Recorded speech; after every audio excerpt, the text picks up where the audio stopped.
స్థల సేకరణ బ్యాంక్ రుణాల్లో చేయూతనందించండి. అధికారులకు డిప్యూటీ సీఎం బట్టి విక్రమార్క మల్లు ఆదేశం.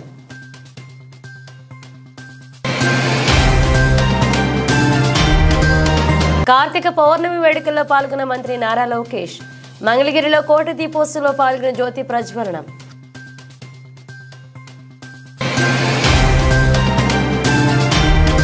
రేవంత్ రెడ్డి సవాల్పై బీజేపీ మూసీ నిద్ర. అంబర్పేటలో కిషన్ రెడ్డి బస.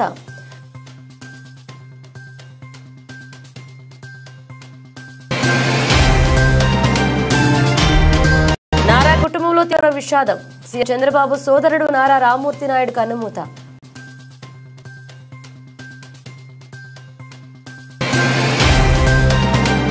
ఆంధ్రప్రదేశ్ ముఖ్యమంత్రి నారా చంద్రబాబు నాయుడు సోదరుడు నారా రామ్మూర్తి నాయుడు కన్నుమూశారు. శనివారం మధ్యాహ్నం నారా రామ్మూర్తి నాయుడు తుదిశ్వాస విడిచారు. గత కొద్ది రోజులుగా అనారోగ్యంతో బాధపడుతున్న రామ్మూర్తి హైదరాబాద్లోని ఏఐజీ ఆసుపత్రిలో చికిత్స పొందుతున్నారు. ఈ క్రమంలో మరణించడంతో నారా కుటుంబంలో తీవ్ర విషాదం నెలకొంది. ఆంధ్రప్రదేశ్ ముఖ్యమంత్రి నారా చంద్రబాబు నాయుడు సోదరుడు టాలీవుడ్ హీరో నారా రోహిత్ తండ్రి నారా రామ్మూర్తి నాయుడు కన్నుమూశారు. శనివారం మధ్యాహ్నం నారా రామ్మూర్తి నాయుడు తుదిశ్వాస విడిచారు. గత కొద్ది రోజులుగా అనారోగ్యంతో బాధపడుతున్న రామ్మూర్తి హైదరాబాద్లోని ఏఐజీ ఆసుపత్రిలో చికిత్స పొందుతున్నారు. ఈ క్రమంలో మరణించడంతో నారా కుటుంబంలో తీవ్ర విషాదం చోటు చేసుకుంది. శనివారం ఉదయం నారా రామ్మూర్తి నాయుడు ఆరోగ్య పరిస్థితి విషమంగా మారడంతో నారా నందమూరి దగ్గుపాటి కుటుంబ సభ్యులు ఆసుపత్రికి చేరుకున్నారు. చిన్నాన్న ఆరోగ్య పరిస్థితి తెలుసుకున్న ఏపీ మంత్రి నారా లోకేష్ అన్ని కార్యక్రమాలను రద్దు చేసుకుని హుటాహుటిన హైదరాబాద్కు చేరుకున్నారు. ఆసుపత్రికి వెళ్లి పరిస్థితిని అడిగి తెలుసుకున్నారు. తమ్ముడు నారా రామ్మూర్తి నాయుడు ఆరోగ్య పరిస్థితిని తెలుసుకున్న ఏపీ ముఖ్యమంత్రి చంద్రబాబు నాయుడు మహారాష్ట్ర పర్యటన రద్దు చేసుకుని ఢిల్లీ నుంచి నేరుగా హైదరాబాద్కు పయనమయ్యారు. ఢిల్లీ పర్యటనలో ఉన్న చంద్రబాబు ఢిల్లీతో పాటు మహారాష్ట్ర ఎన్నికల ప్రచారంలో పాల్గొనాల్సి ఉంది. ఈ క్రమంలో సోదరుని ఆరోగ్య పరిస్థితిని తెలుసుకుని హైదరాబాద్కు బయలుదేరారు.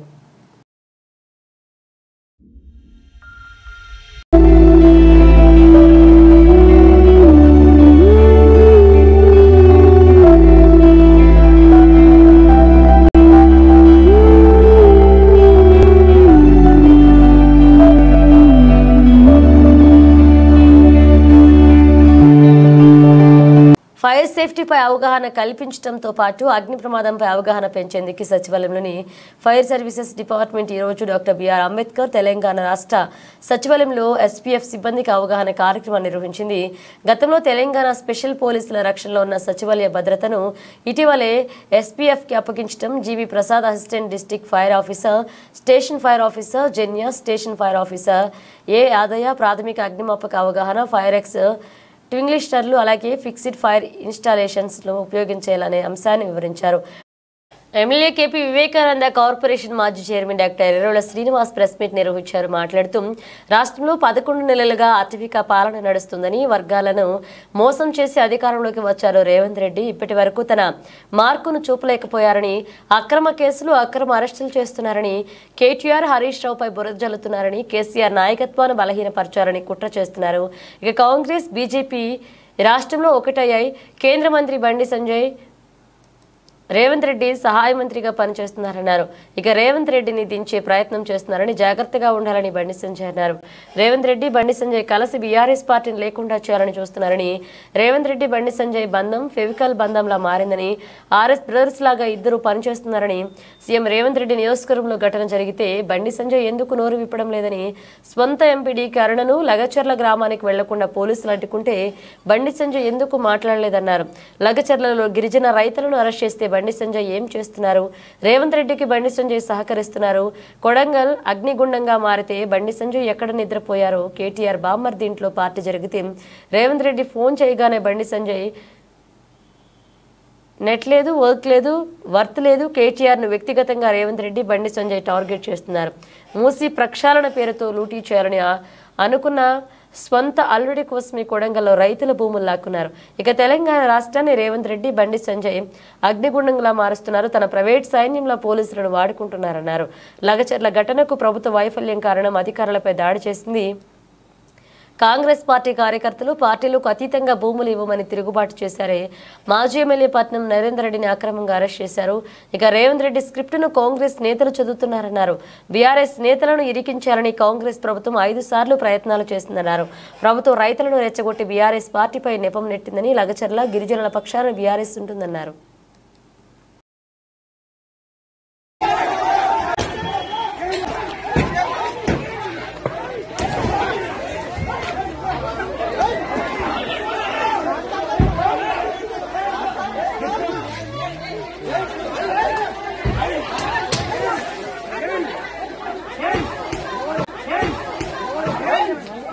బీజేపీ తెలంగాణ రాష్ట్ర కార్యాలయంలో నిర్వహించిన మీడియా సమావేశంలో చేవెళ్ల ఎంపీ శ్రీ కొండా విశ్వేశ్వరరెడ్డి మాట్లాడారు.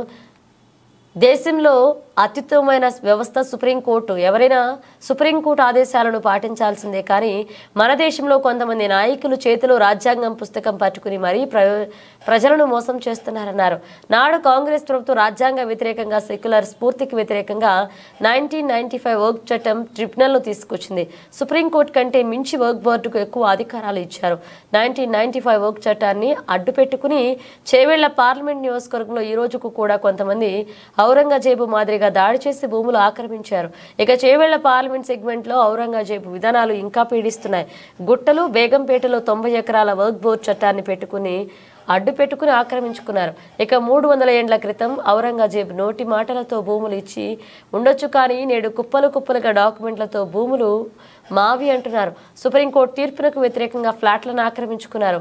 ముస్లిం దేశాల్లో కూడా ఈ యాక్ట్ ప్రభుత్వం పరిధిలోకి వస్తుందన్నారు. కానీ మతం పరిధిలోకి రాదు. కానీ మన దేశంలో ఒక సమాజానికి మాత్రమే వర్తించేలాగా వ్యవహరిస్తున్నారన్నారు. భారతదేశంలో వర్క్ బోర్డు అమలు విధానం చూస్తే నవ్వాలో ఏడవాలో బాధపడాలో కూడా తెలియని పరిస్తున్నారు. ఈ యాక్ట్లో ముస్లిం మహిళలకు కూడా హక్కు కల్పించిన కలెక్టర్, రెవెన్యూ, సర్వే డిపార్ట్మెంట్తో సంబంధం లేకుండా కొందరు ముస్లిం యాజమాన్యాలు సర్వే చేసుకోవడం చట్ట వ్యతిరేకం. కాంగ్రెస్ ప్రభుత్వం ఉంటే మత రాజకీయాల్లో, ఓటు బ్యాంక్ రాజకీయాల్లో దేశాన్ని కూడా అమ్ముకుంటారంటూ విమర్శించారు.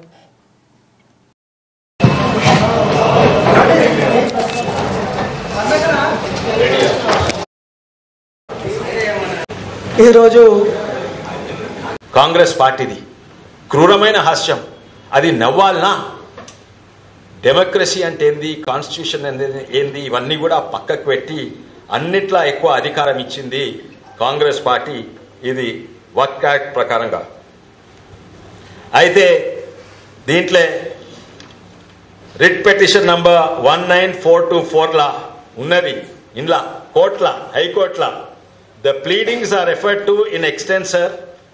The Waqf Board is claiming the property, stating that Mughal emperor gifted the application schedule property and the successive rulers maintained the sanctity of the Waqf. రేకుల ద్వారా బాలానగర్ రైల్వే స్టేషన్ నుండి ఆటోమొబైల్ రవాణా ప్రారంభం. హైదరాబాద్ డివిజన్లో మొదటిసారిగా బాలానగర్ గూడ్స్ షెడ్ నుండి new modified goods ఎన్ఎంజీ రేకుల ద్వారా ఆటోమొబైల్ ట్రాఫిక్ నవంబర్ 14, 2024 రవాణా చేయడం జరిగింది. ఇక హైదరాబాద్ డివిజన్ పరిధిలోని బాలానగర్ స్టేషన్ నుండి ఉత్తర రైల్వే జోన్ ఢిల్లీలోని బిజ్వాసాన్ స్టేషన్ వరకు 1770 కిలోమీటర్ల దూరాన్ని కవర్ చేసే ఎన్ఎంజీ రేక్లపై ఎలక్ట్రిక్ ఆటోలు రవాణా చేయబడి తద్వారా దక్షిణ మధ్య రైల్వేకు 17.5 లక్షల ఆదాయం చేకూరింది. ఈ సందర్భంగా Hyderabad divisional railway manager Lokesh Vishnoi, Hyderabad division commercial manager Anirudh Pama జడ్ మరియు Hyderabad division senior divisional operational manager V Vidyadhar Balanagar railway station సందర్శించి లోడింగ్ ప్రక్రియను పరిశీలించారు. దక్షిణ మధ్య రైల్వే ఇటీవలి సంవత్సరాలలో సరుకు రవాణాను మెరుగుపరచడానికి అనేక కార్యక్రమాలను చేపడుతుంది. ఇక సరుకు రవాణాను బలోపేతం చేయడానికి మరియు సరుకు రవాణా వినియోగదారులకు ఆకర్షించేందుకు విస్తృతమైన మార్కెటింగ్ ప్రయత్నాలను చేపట్టడానికి జోన్లోని 6 డివిజన్లలో వ్యాపార అభివృద్ధి యూనిట్లు కూడా ఏర్పాటు చేయబడ్డాయి. ఇక అనుగుణంగా జడ్చర్లలోని రాజ్పూర్ గ్రామంలో ప్లాంట్ను కలిగి ఉన్న కేఈటీఓ మోటార్లు సమీపంలోని బాలానగర్ స్టేషన్ నుండి ఆటోమొబైల్ను రవాణా చేసేందుకు ముందుకు వచ్చాయి. అదే సరుకు రవాణాదారుడు బాలానగర్ రైల్వే స్టేషన్ నుండి మరొక 6 నుండి 7 రేకుల ఆటోమొబైల్ ట్రాఫిక్ను లోడ్ చేయాలని ఆశిస్తున్నారు. హైదరాబాద్ డివిజన్ చేస్తున్న నిరంతర కృషిని అభినందించారు. ప్రస్తుతం ఉన్న సరుకు రవాణా వ్యవస్థను బలోపేతం చేస్తూనే అదనంగా సరుకు రవాణా వ్యాపారాన్ని మరింతగా ఆకర్షించేందుకు జోన్ పెద్దపీట వేస్తుందని ఆయన పేర్కొన్నారు. డివిజన్ భవిష్యత్తులో మరిన్ని విజయాలు సాధించేందుకు ఇదే ప్రయత్నాన్ని కొనసాగించాలని సూచించారు.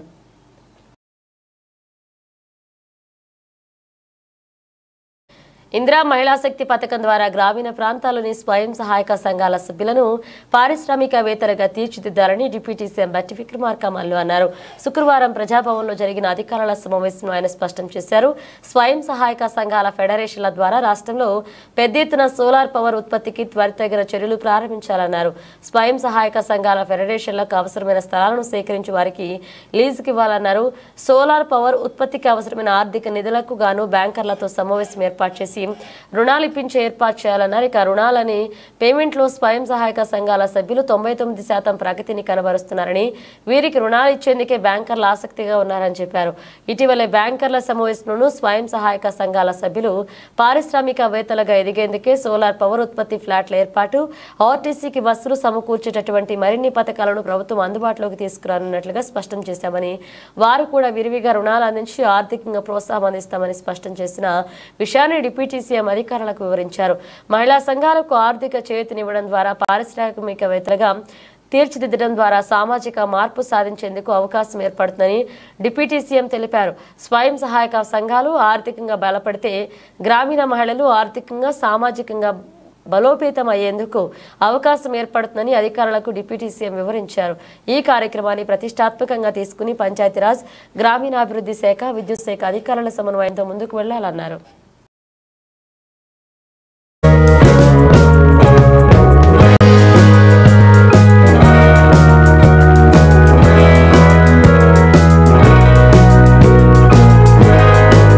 ప్రభుత్వం ప్రకటించిన ఉచిత ఇసుక విధానం పశ్చిమ గోదావరి జిల్లాలో ఎక్కడ అమలుకు నోచుకోవడం లేదు అని సిపిఎం జిల్లా కార్యవర్గ సభ్యులు కౌరు పెద్దిరాజు మండిపడ్డారు. ప్రజాపోరు కార్యక్రమంలో భాగంగా పశ్చిమ గోదావరి జిల్లా నరసాపురం సబ్ కలెక్టర్ కార్యాలయం వద్ద ధర్నా నిర్వహించారు. పలు ప్రజా సంఘాల సమస్యల పరిష్కారం కోరుతూ ఆర్డీఓ ఆఫీసు ఏవోకు వినతి పత్రం అందజేశారు. అనంతరం కౌరు పెద్దిరాజు మాట్లాడుతూ జిల్లాలో ఇసుక కొరత వల్ల కార్మికులకు ఉపాధి లేక పస్తులు ఉండాల్సిన పరిస్థితి ఏర్పడిందన్నారు. ఎన్నికల్లో అనేక హామీలు ఇచ్చిన కూటమి ప్రభుత్వం 4 నెలలు గడుస్తున్న నిరుద్యోగ వృత్తి, ఉపాధి కల్పన వంటి ప్రధాన హామీలను నేటికి అమలు చేయలేదని వాపోయారు. జిల్లా ఉపాధ్యక్షులు ముచ్చర్ల త్రిమూర్తులు మాట్లాడుతూ నిత్యావసర ధరలు రోజురోజుకు పెరిగిపోతున్నా వాటిని నియంత్రించడంలో ప్రభుత్వం ఘోరంగా విఫలమైందన్నారు.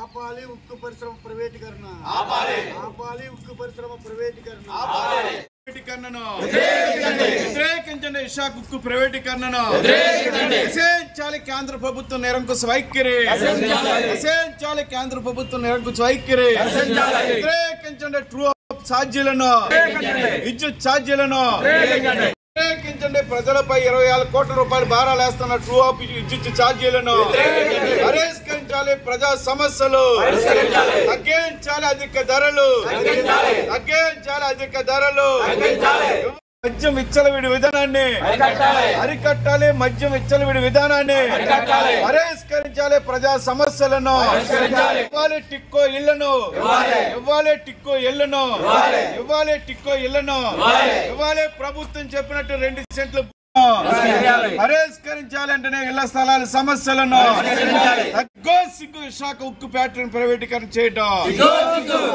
విరమించుకోవాలి జమిలీ ఎన్నికల విధానాన్ని, విరమించుకోవాలి జమిలీ ఎన్నికల విధానాన్ని, ప్రజాస్వామ్యాన్ని కూలీ చేసే జమిలీ ఎన్నికల విధానాన్ని. అలాగే శిక్షణ తీసుకున్న పిల్లలకు కూడా ఈ రోజుని ఉద్యోగాలు లేక ఖాళీగా తిరిగే పరిస్థితి.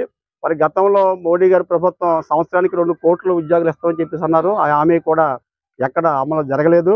అంచేత నిరుద్యోగ సమస్య కూడా మా దృష్టికి వచ్చింది.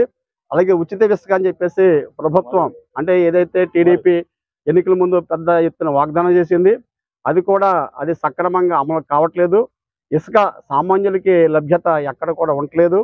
ఇసుక సమస్య వల్ల ఈ రోజుని కేవలం భవన నిర్మాణం చేసుకునే వాళ్ళే కాదు, దాని మీద ఆధారపడి అంటే తాపీ మేస్తులు కానీ, లేకపోతే ఆ రకంగా ప్లంబింగ్ వర్క్ చేసుకునే వాళ్ళు, అలాగే సిమెంట్ ఐరన్ వ్యాపారం చేసుకునే వాళ్ళు, అంటే అనేక రంగాలు మొత్తం కుదిలేని పరిస్థితి రోజుని మేము చూస్తా ఉన్నాం. అంచేత ఆ సమస్యను కూడా ఈ ప్రభుత్వం పరిష్కారం చేయాలి. అలాగే గతంలో కూడా దళితుల మీద, మహిళల మీద, బాలికల మీద అత్యాచారాలు జరిగినాయి. వీటిని మేము అధికారానికి వస్తే అరికడతామని చెప్పేసి అన్నారు. అయినా ఈ ప్రభుత్వం కూడా ఏ రకమైన దాని నివారణకి చర్యలు చేపట్టలేదు. గతంలో కంటే ఈ మహిళల మీద, ఈ బాలికల మీద అత్యాచారాలు పెరిగి తప్ప ఏమాత్రం తగ్గలేదు. అంచేత వాటిని నివారించాలని చెప్పేసి మేము కోరుతా ఉన్నాం. అలాగే విశాఖ ఉక్కు, ఆంధ్ర హక్కు అని చెప్పేసి పెద్ద ఎత్తున ఉద్యమాలు చేసి ప్రాణత్యాగాలు చేసి సాధించుకున్న ఆ ఫ్యాక్టరీని ఈ రోజుని మరి బీజేపీ ప్రభుత్వం అమ్మేయాలని చూస్తూ ఉంది. కానీ దాన్ని నిరోధించడానికి ఈ రాష్ట్ర ప్రభుత్వం ఏ రకంగా కూడా గట్టి ప్రయత్నం చేయట్లేదు. ఏదో పొడి మాటలు మాట్లాడుతున్నారు తప్ప దీన్ని ఆపు చేస్తాం, ప్రైవేటీకరణ సాగనివ్వమని చెప్పేసి ఈ జనసేన కానీ టీడీపీ కానీ చెప్పలేని పరిస్థితి ఉంది. అంచేత పరిపాలిస్తున్నాయి. ఈ ప్రభుత్వాలు ఏర్పడిన తర్వాత ఎన్నికల ముందు అనేక వాగ్దానాలు ఇచ్చినాయి. ప్రజా సమస్యలు పరిష్కరిస్తాం, అధిక ధరలు తగ్గిస్తాం, విశాఖ ఉక్కు ఫ్యాక్టరీని ప్రైవేటీకరణ ఆపుతాం, మద్యాన్ని నియంత్రిస్తాం, మహిళలపైన దళితులపైన అత్యాచారాలను తగ్గిస్తాం, అనేక వాగ్దానాలు ఇచ్చి ప్రజలను నమ్మబలికి ప్రజల విశ్వాసంతో ఈ రోజున అధికారంలోకి వచ్చింది రాష్ట్రంలో. కానీ అమరావతిని అంతర్జాతీయ స్థాయి నగరం తీర్చిదిద్దడంతో పాటు వివిధ రంగాల్లో అధునాతన సాంకేతికత పరిశోధనల ఫలాలను ఏపీ ప్రజలకు అందుబాటులోకి తెచ్చేందుకు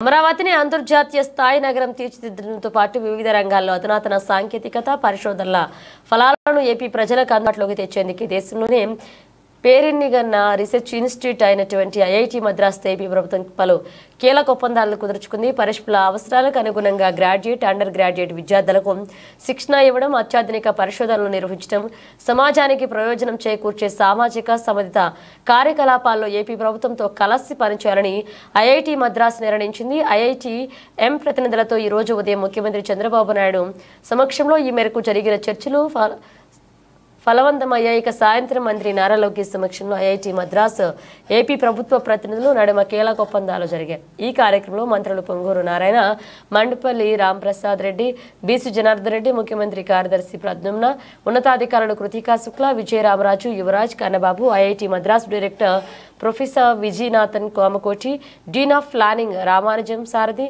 ఎంజి శంకరరామన్ తదితరులు పాల్గొన్నారు.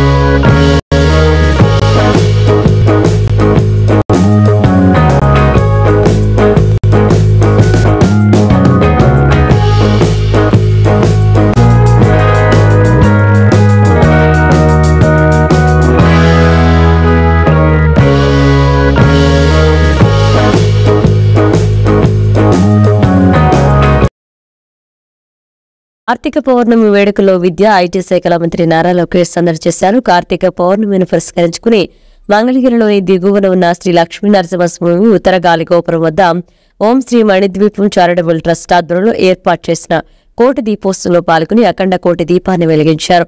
ముందుగా కోటి దీపోత్సవంలో పాల్గొనేందుకు వచ్చిన మంత్రికి పండితులు ఘనంగా స్వాగతం పలికారు, ప్రత్యేక పూజలు చేశారు. అనంతరం మంత్రి నారా లోకేష్ పానకాల లక్ష్మీ నరసింహస్వామి ఆలయానికి చేరుకుని అక్కడి నుంచి మెట్ల మార్గంలో కాలినడకని వెళ్లి కొండ శిఖాగ్రమైన కొలువై ఉన్న గూండాలయ నరసింహస్వామిని దర్శించుకున్నారు. మొక్కులు తీర్చుకుని గండదీపాన్ని వెలిగించారు.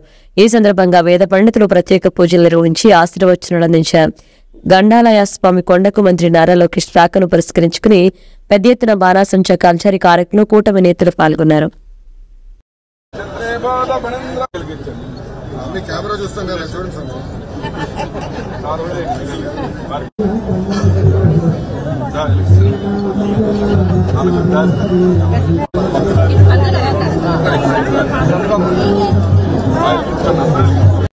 మణి నిర్మితమగు మండపాలు మణి ద్వీపాలు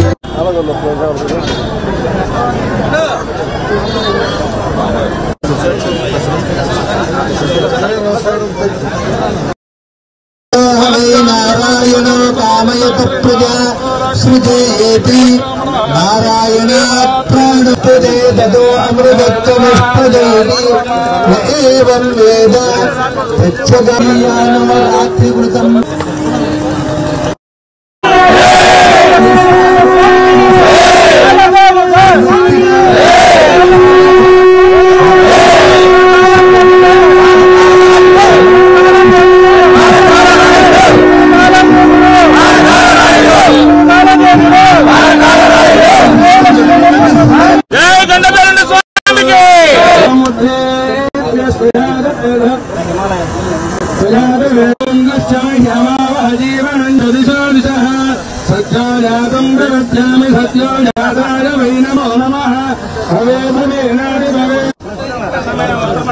ఓం నమః శివాయ ఓం లక్ష్మీ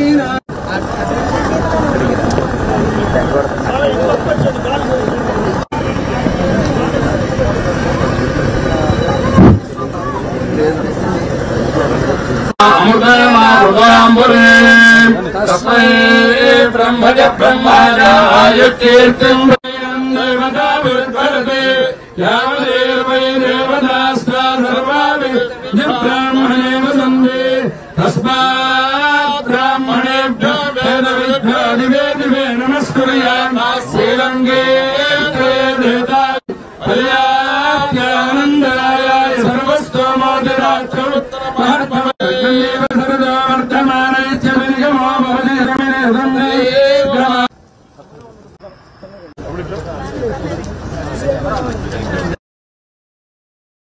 గోదావరి జిల్లా నర్సాపురం గోదావరి తీరం శివనామ స్మరణం మారుమ్రోగుతుంది. కార్తీక పౌర్ణమిని పురస్కరించుకుని తెల్లవారుజాము నుంచి వశిష్ఠ గోదావరిలో భక్తులు పెద్ద సంఖ్యలో పుణ్య స్నానాలు చేసి కార్తీక దీపం విడిచిపెట్టారు. పట్టణంలోని శివాలయాలు కిటకిటలాడాయి. అమరేశ్వర, కపిల మల్లేశ్వర, లక్ష్మీ నేరేశ్వరం స్వామి ఆలయాల్లో భక్తులు పోటెత్తారు. కార్తీక మాసంలో పవిత్రమైన రోజు కావడంతో చాలా మంది భక్తులు స్వామివారికి అభిషేకాలు చేయించుకుని మొక్కులు తీర్చుకుంటున్నారు.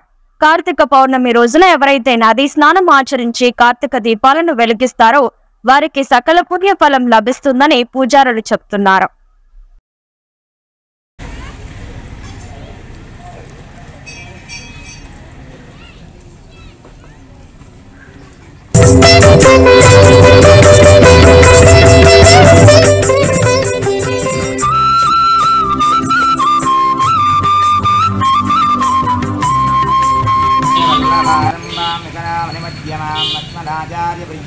వందే గురు పరంపరాం దేవరాజదయావాత్రం దీపక్యారిగుణార్ణవం ఋగ్వారిమణిభిర్మాన్యం వందే శ్రీవితనామణిం.